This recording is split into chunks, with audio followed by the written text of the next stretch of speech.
I think my dad confessed to something awful on his deathbed. Part 2. Before I go into everything, first, I want to thank everyone for their condolences and replies to my first post. I appreciate it greatly. Also, I want to address the concerns of my dad molesting me or my siblings while we were asleep.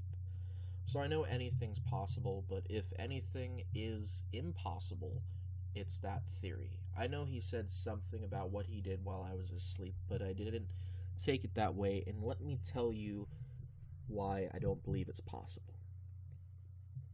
My dad was a big advocate of locking doors.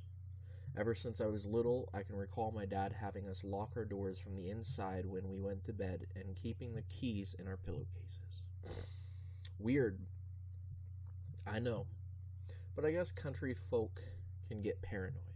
Therefore, our bedroom doors were always locked in case of someone trying to ever get in, I guess. Probably not the safest idea in case something were to happen to us in the middle of the night, like, God forbid. But if one of my siblings were to have a seizure or something and no one could get in because they didn't have the key. But anyway, we were all light sleepers, and it was very loud when someone was trying to unlock the door, as the house was old and the inside of the locks were rusty and tight. My dad never would have had a chance on any of us. Also, when I was 3, my dad was in a bar with some buddies, and a drunk man started talking about daughters and kids and having his way with little girls and such. And my dad beat the guy black and blue, almost getting arrested, but luckily he was good friends with the sheriff. I'm not totally ruling out the idea, but I don't think it's a possibility. So anyway, yesterday evening was hectic. I had family calling me asking about services and viewings all night after getting the news. Majority of this family I'd never even met, but I took their word that they were a cousin or great uncle or whatever, because frankly, who would make up that they were related to my deadbeat alcoholic father? You see, I grew up in a really small town in Missouri, isolated on a 60-acre farm. We didn't have much extended family as I was growing up, and I had never known why. But later in life, my mom told me that both sides of the family were bad news, and my parents just wanted to get away from them all. So after they were wed, they packed up and got out of their hometowns and started over somewhere else, which leads me to my next point. I should have mentioned in my first post, but I was still in shock and denial about everything with my dad. I didn't even get to say it, but I don't have an Uncle Jim. My father spent Christmases alone. Holiday gatherings contained only my 2 older sisters, my parents, and myself. This never bothered my siblings and I, as we never knew any better. The closest I even had to an aunt and uncle were my parents' close friends, like my father's farming buddy, who we referred to as Uncle Rod, and his wife was Aunt Kelly. Anyway, they're irrelevant to the story, but I'm sure you get the point. I don't have an Uncle Jim. Since all of the replies were mostly to tell me to talk to my Uncle Jim, and that wasn't possible, I thought I would dig for information myself before I spoke to anyone else.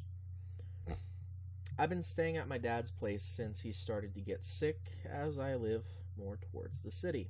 As eerie as it is, it also feels comforting to be in my childhood home. My dad kept the house as he was still a farmer and needed the land, so I've been hanging out here for the past month or 2. It's a bit more of a drive to work, but I have been off work the past week as my dad progressed slowly more towards the ending of his life. And my boss granted me 3 weeks vacation time to grieve, which also gives me time and opportunity to figure this out. So, last night I went through just about everything I could find. Every box, every corner of the attic and basement, every manila folder, everything and found nothing out of the ordinary. It's also hard to look for something when you don't even know what it is that you're looking for. I gave up from exhaustion around 3 a.m. and decided to try and get some sleep. Around 9 a.m. this morning, I woke up and decided to try again in the basement as it was my last stop, and I thought maybe I didn't look thoroughly enough the night before. The only peculiar thing that I found was a photo. In the photo, my dad was standing in between two other guys. My dad is holding up a rifle and is wearing his famous hunting boots, and with his other arm around the man next to him. On the left side of my dad, I recognized my Uncle Rod. Or uncle, rather. And on the right, a man I've never seen before. My dad has a great big smile of pride, but when I look at Uncle Rod's expression, it looks a lot different than my father's. His eyes are looking off to the left corner, and he is giving some sort of a half smile, while the other guy just has a blank expression staring at the camera. It looks to be taken in the woods, but I don't recognize the surroundings, and I can see about half of a small log cabin in the background behind Uncle Rod. I looked down at the date and saw that it was from March 3rd, 1995. I set the photo to the side and continued looking for anything else, and after coming up short, I grabbed the photo, went back upstairs, and made a sandwich. I sat at the kitchen bar eating and staring at the photo, speculating. At first, I didn't really know what to make of it. I have a lot of friends my dad doesn't know about, as I'm sure he has a lot that I don't know about as well. Then I started replaying what my dad said to me and trying to relate it to the photo. I kept thinking of how my dad brought up the year 1997, and the photo was taken in 1995. It's the closest piece of information I have to 1997. I know you will all be telling me I need to talk to my Uncle Rod, and I'm one step ahead of you, except I haven't seen him since my high school graduation party. My dad never mentioned him either. My father's funeral is tomorrow, and I'm hoping that my Uncle Rod will show up, but if not, I'm lost. Hopefully he will be there and I can show him the picture and find out more about who else was standing there with him and my father, and maybe ask him about this Uncle Jim guy that my dad was talking about. Until then, feel free to drop some questions that I should mention to Uncle Rod if I see him, or anything else you think could help. I'll update when I know more.